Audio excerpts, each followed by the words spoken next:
पाणी खाली लागले लगेच होते का? मग काय ना केलंच होते ना. तो म्हणजे अगं खाल्ले 2-3 घास. मला बरं वाटेना ना, तब्येत बिघडल्यासारखी झाली. पडले होते, झोपले होते मी. हां, मला दीपकचा फोन आला. त्याच्यानंतर फोन आल्याच्या नंतर मी पटापट साडी नेसली. मला मागवा ना जेवताना काय झालं, मोबाईलचं स्टोअर पूर्ण भरलेलं होतं. मग मला जेवायचा व्हिडिओज घेता नाही आला. तर चला मी तुम्हाला दाखवते काय दाखवणार आहे. गुढीपाडव्याच्या त्या दिवशी ना लकी ड्रायव्हमध्ये माझं नाव निघालेलं होतं. तर मला खूप सुंदर इतकी छान पैठणी भेटली आहे. तुम्हाला मी दाखवते ती पैठणी. राम राम. शोभा ब्लॉगमध्ये आपल्या सगळ्यांचं मनपूर्वक स्वागत करते. मैत्रिणींनो, कशा आहेत तुम्ही? चांगले आहेत ना? चांगलं राहायलाच पाहिजे हीच मी देवाची चरणी प्रार्थना करते. आणि ज्यांनी सबस्क्राईब केले त्यांचे लाख लाख धन्यवाद मानते. ज्यांनी सबस्क्राईब नाही केलं तुमचे पण लाख लाख धन्यवाद मानते. तुम्ही पण सबस्क्राईब करा. माझ्या यूट्यूब चॅनलवर नवीन असाल तर माझे व्हिडिओ तुम्ही नक्की बघत जा. आणि दुसरी गोष्ट, चला मी आता ना दुकानात चालले आहे. दिवस अडकून व्हिडिओ येतील, 2 दिवसाची येतील आपले व्हिडिओ सध्या. तर चला मैत्रिणींनो, आज मला खूप आनंद होत आहे. हे कशाचा आनंद आहे तुम्ही तुम्हाला सांगते 2 मिनटामध्ये. मी राम राम म्हणते. यूट्यूबवर मी पहिलं काय शब्द वापरते, राम राम. आता सगळे काय म्हणता, एक तर नमस्ते म्हणता, नाही तर एक तर हाय हॅलो असं म्हणता. तर हाय हॅलो सोडा आणि राम राम बोला. माझ्या राम रामचा सगळ्यांवर खूप प्रभाव पडत आहे. हे कशावरून सांगते, मी दुकानात जाताना येताना कोणी ना कोणी पोरं सोरं माणसं मला दिसते ना, म्हणजे माझ्या जवळचे मला बोलणारे, तर आमचे गिऱ्हाईक ते पहिले मला राम राम भरायला लागले. तर आता हे कशावरून बोलते, आता मी वरती जाऊ लागले. सूर्यनारायणाला मी रोज पाणी घालायला जाते. आम्ही राहतो 4थ्यावर सोडून 5वर सोडून 6व्यावर. तर आमच्याच सोसायटीमधली पोरगी आहे, ती खाली उतरू लागली. मी वर जाऊ लागली, ती मला म्हणे राम राम हौशी. एवढ्या दिवसापासून ती आज मला राम राम बोलली. तर माझ्याही तोंडातून राम राम शब्द निघाला. बघा, आपण जसं बोलतो ना तसंच सवय लागते सगळ्यांना. तर मला एवढंच सांगायचं आहे की संस्कार चांगले पहिल्यापासूनच म्हणजे दिले तर होते. तर माझ्या पोरांना मी असेच संस्कार दिले, दोन्ही पोरांना. आता मी तुम्हाला काही सांगू, माझ्या वैशूला सगळे नाव घेतात, दुकानावर नाव घेतात सगळे. इथं बी वैशू खूप चांगले, वैशूचा स्वभाव खूप चांगला आहे. तिच्या नवऱ्याच्या घरी सासरीसुद्धा, तिच्या सासा वगैरे सगळे म्हणतात वैशूचा स्वभाव खूप चांगला आहे, वैशू खूप चांगली आहे. तर संस्कारावर राहतं ते. आपण जसे आपल्या पोरांना संस्कार देऊ ना, तसे ते नंतर पुढं चढून दिसते.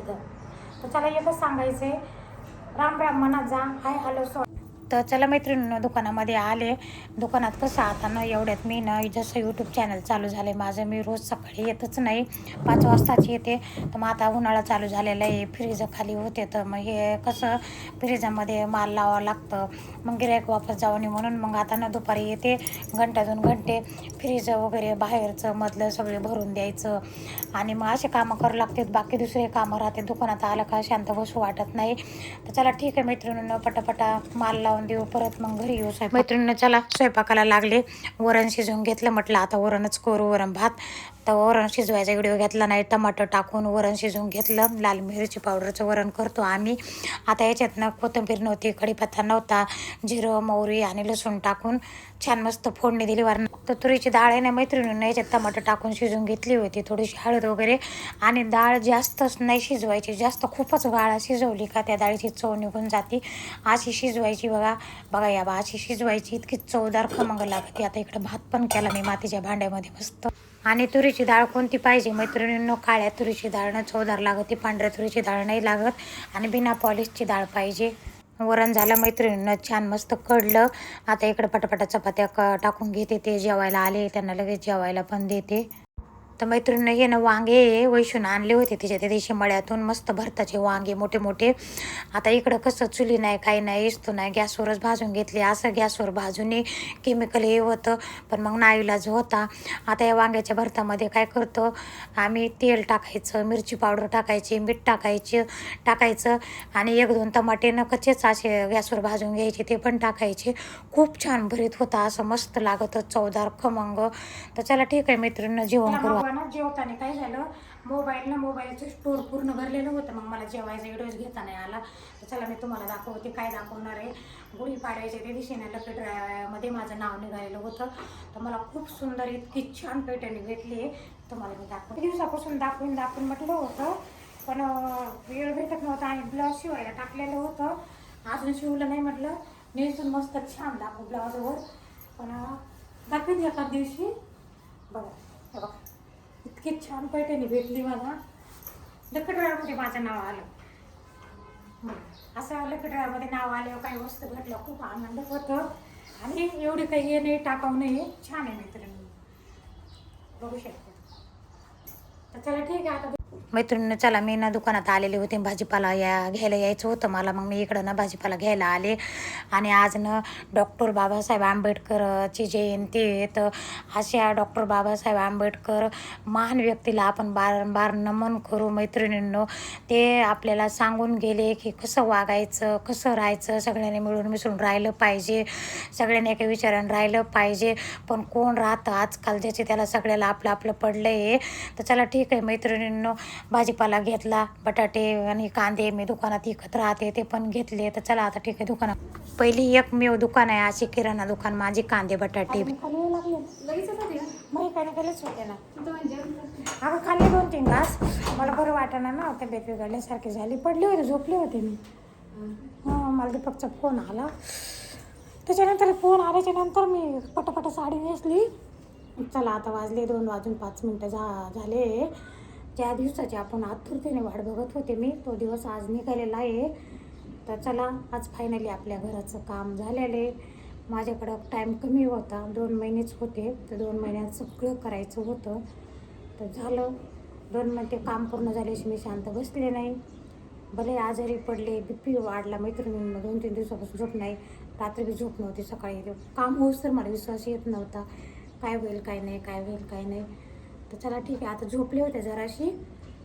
तर दीपकचा फोन आला, म्हणे आवर. मग उठले, 2-3 घास खाऊन घेतले. तेवढ्यात वैशू आली. वैशूचे पप्पा तिला घ्यायला गेलेले होते. सकाळीच फोन करून ठेवला होता वैशूला, आवरून ठेवूया आपल्याला जायचं आहे. सकाळी 9:30ला जायचं होतं आम्हाला. रात्रीच फोन आला होता समोरच्या व्यक्तीचं की आपल्याला 9:30ला जायचं आहे. पण ज्याच्याकडून आम्ही घर घेतलं ना, त्यांना सकाळी 9:30ला टाईम नव्हता. ते म्हणे 12ला जाऊ. मग ते आपल्या हातचं नसते, कुठले कामं आपल्या हातात नाही राहते. आपण म्हणेन तेव्हा नाही नसते, समोरच्या व्यक्तीच्या हातात कामं राहते, त्यांच्या हिशोबाने चालावं लागतं सरकारी कामं. तर मग ती समोरची व्यक्ती म्हणे मग आता 12ला टाईम नाही, दुसऱ्याचा नंबर आहे 12ला, तुम्हाला आता 2:30ला यावं लागेल. तर चला आता 2:30ला आपल्याला हजर व्हायचं आहे तिथं. 2:10 झाले. तर चला ठीक आहे मैत्रिणींनो, पाहू आता पुढं काय होतं इथं, बघू. लिफ्ट चालू त्रास आहे म्हटलं, 2-3 की बाबा रे, मला यावं लागायचं जावं लागायचं ना खाली वगैरे असं. हा नाही, एवढ्या उन्हाचं काही सकाळी बोलवलं होतं त्या माणसाने, 9:30लाच घ्या म्हणला होता. पण हे ते दवंगी भाऊचं नव्हतं ना, ते म्हणजे मला काय नाही सकाळी, त्याच्यामुळे मग असं. चला पोराचं त्याला म्हणलं होतं मोठी गाडी घे, पोराला जेवायला ना. त्याला मैत्रिणी जेव्हा आता एवढ्या उन्हाचं जावं लागायला घेते बापरे ना. बघा किती ऊन आहे, बघू शकता तुम्ही. बापरे, दीपक जेवायला बसला नाही आमका नाही, त्याला म्हणतो मोठी गाडी घे. तुम्हाला दाखवते माझं घर घेतलेलं. या घरासाठी मला खूप त्रास झाला. दिसला का? हा हे बघा, दिसले, हे बघा, हे बघा 2 खिडक्या. मैत्रिणी मी तुम्हाला दाखवते माझं घर घेतलेलं स्वप्न पूर्ण झालं. हे स्वप्न कसं पूर्ण झालं मी तुम्हाला नंतरच सांगेन. हे बघा, ही गॅलरी आहे. आता ह्याचं काम करून घ्यायचं आहे आम्हाला. 2 BHK आहे.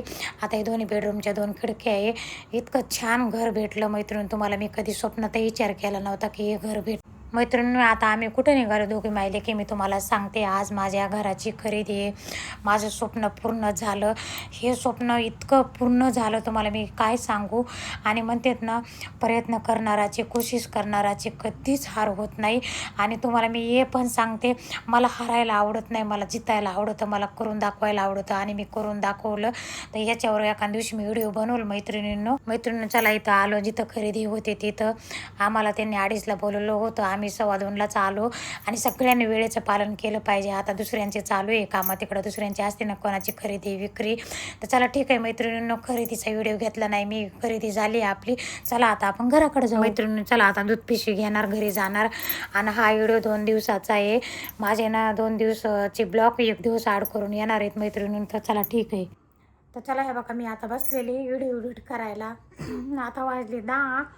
तुम्हाला मी सांगते 10 वाजले. आता ते दोघं बापले जेवायला बसले तिकडं. तर तुम्हाला मी सांगते आता किती घंटे लागतात काही सांगता येणार नाही. माझा चेहरा तुम्हाला दिसत असेल एवढ्यात माझे इतके कामं वाढले. मला उद्याचे दिवस टेन्शन आहे. त्याच्यानंतर मी टेन्शन फ्री झाले, इतके टेन्शन फ्री झाले की नंतर पुन्हा टेन्शनच राहणार नाही मला कशाचं. तर तुम्हाला मी सांगेन नंतर. तर चला ठीक आहे मैत्रिणींनो, हे असं बसावं लागतं व्हिडिओ एडिट करायला. तर असं वाटू देऊ नका की खूप सोपं आहे यूट्यूबवर काम करणं. 1.5 वर्ष होऊन गेले यूट्यूबवर काम करायला लागले, अजून चॅनल मोनोटाईज नाही, काही नाही. आमच्या गावचा एक मुलगा आहे, नाशिकला राहत होतो. ते ना त्याने सगळ्यात पहिले ब्लॉग चालू केलं होतं यूट्यूब चॅनल. तेव्हा कोणाला माहीतच नव्हतं. त्याने तेव्हापासून जर कंटिन्यू टाकत राहिला असता ना तर त्याचा आज चॅनल मोनोटाईज वगैरे झालं असतं. थोडे दिवस टाकायचा बंद करायचा, थोडे दिवस टाकायचा बंद करायचा, परत आता त्यानं मध्ये चालू केलं होतं, आता पूर्ण परत बंद केलं. कोणी करू शकणार नाही यूट्यूबवर काम. थोडे दिवस करते तर आणि नंतर चॅनल लगेच बंद करून देतात. फक्त मीच करून दाखवते यूट्यूबवर काम तुम्हाला. 1.5 वर्षापासून व्हिडिओ टाकते मित्रांनो. सोपं नाही, खूप अवघड आहे, खूप कठीण आहे यूट्यूबवर काम करणं. माझ्या ठिकाणी दुसरी बाई कोणी असते ना तर एवढे सगळे कामं बघून तिने तेव्हाच चॅनल बंद केलं असतं. हां, जे प्रॉपर यूट्यूबवर काम करतात ना त्यांना काही नाही, दिवसभर ब्लॉग काढायचे किंवा दिवसभर रेसिप्या करायच्या आणि रात्री व्हिडिओ एडिट करायचे, त्यांचं ठीक आहे. मला बाकी सगळे कामं सांभाळावं लागते. तुम्ही पाहिलं बचत गट सांभाळावं लागतं. मी बचत गटाची अध्यक्ष आहे. त्याच्यानंतर मला दुकान पण सांभाळावं लागतं. दुकानात सगळे मॅनेजमेंट करावं लागते, सगळं बघावं लागतं. आता अजून 2 दिवसानंतर मला मालाची पूर्ण लिस्ट करायची, माल आणायला जायचं आहे नाशिकला. मला स्वतः करावं लागतं, एवढे कामं सांभाळावं लागतात मला. घरातही स्वयंपाक पाणी सगळं.